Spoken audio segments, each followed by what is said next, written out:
Olá, o nosso grupo é composto pela Daniela, o Lucas, o Marcos e o Matheus, e o nosso tema é Construção de árvores filogenéticas por máxima verossimilhança para espécies de leveduras. O nosso trabalho seguirá na seguinte ordem. Primeiramente, falaremos sobre o que é uma árvore filogenética. Depois, falaremos sobre máxima verossimilhança em filogenética, modelos de substituição de DNA, testes de razão de verossimilhança em filogenética, depois a aplicação no banco de dados e, por fim, a conclusão. Bom, árvore filogenética. Trouxemos esse exemplo aqui para mostrar o que é uma árvore filogenética. Aqui nós temos as espécies lampreia, robalo, antílope, águia americana e jacaré. Cada uma dessas pontas é um nó ancestral, onde mostra o ancestral mais próximo de cada uma das espécies. Então, por exemplo, esse daqui é o nó ancestral mais próximo da lampreia e das demais espécies.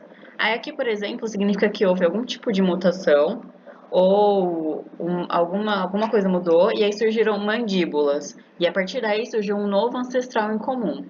Aí surgiu pulmões, aí surgiu um novo ancestral em comum e assim sucessivamente até o fim da árvore.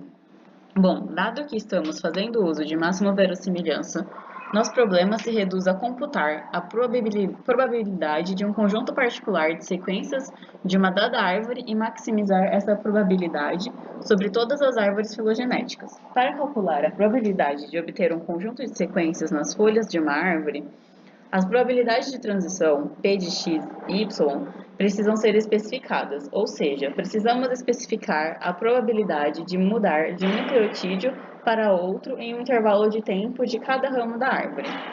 Então, considerando essa árvore como exemplo, então Cx de t é uma variável aleatória que denota a presença do nucleotídeo no tempo t. Dado um nó, nós podemos escrever que a probabilidade de xl, t1 mais t2 mais t3, é igual à probabilidade de x, t1 mais t2 mais t3, que é igual a L, dado x0 igual a x, desde que seja assumido um processo homogêneo no tempo.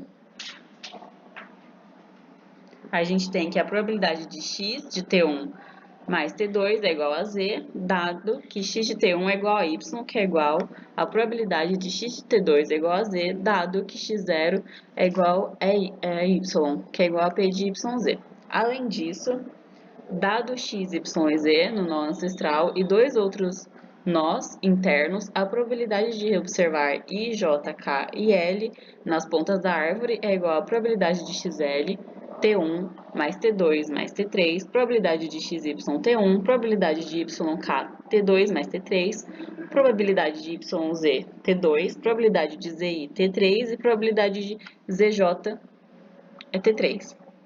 Note que X, Y e Z pode ser qualquer um dos 4 nucleotídeos. Portanto, se somarmos sobre todas as possibilidades, obtemos a seguinte função de verossimilhança. Por simplicidade, vamos assumir que as sequências são homogêneas, portanto, todos os sítios nas sequências envolvem as mesmas taxas. Portanto, a função de verossimilhança para toda a sequência na árvore T é dada pela equação abaixo.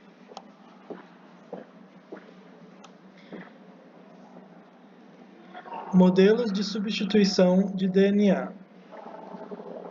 É requerido métodos estatísticos para estimar o número de substituições de nucleotídeos. Esses métodos são úteis para ajustar mutações que podem ter ocorrido, mas que não foi possível de observar.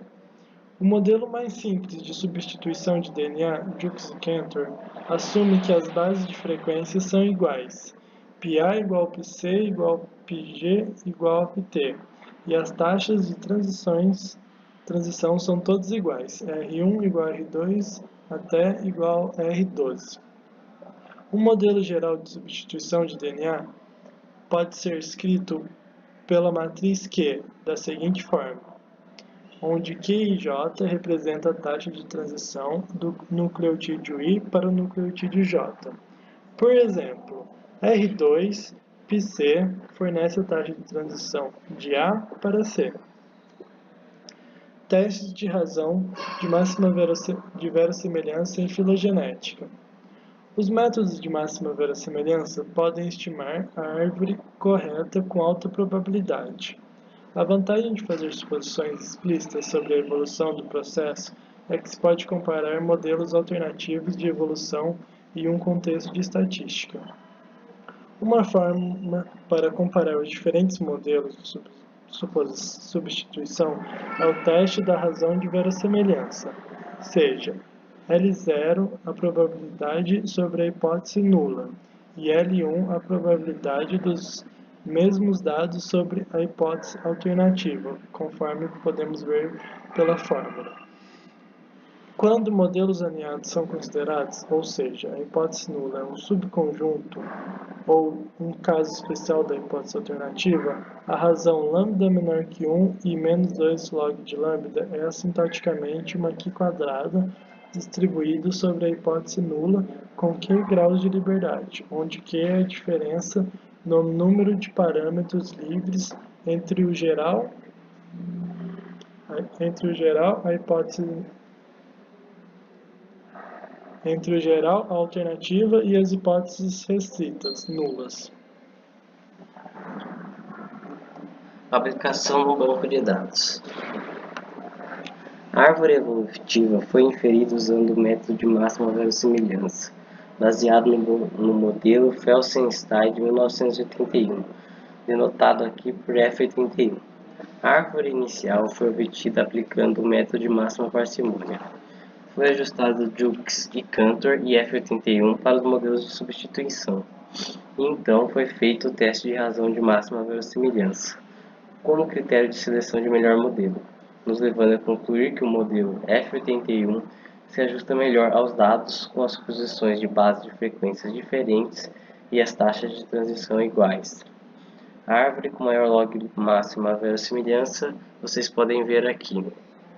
Nela, a gente consegue ver que esse conjunto de duas espécies são mais relacionadas entre si, como essas duas espécies são mais relacionadas entre si, e essas duas espécies são mais relacionadas entre si. Já esse conjunto de 4 espécies é bem menos relacionado com esse conjunto de duas espécies. Conclusão. A Astuaria e a non-fermentans são mais correlacionadas entre si, mas menos relacionadas com os demais fungos. Os outros 4 fungos, a configuração da árvore nos leva a crer que existe pelo menos um ancestral comum de 2 graus entre eles. Referências. Essas aqui foram as referências utilizadas no nosso trabalho. Muito obrigado pela atenção.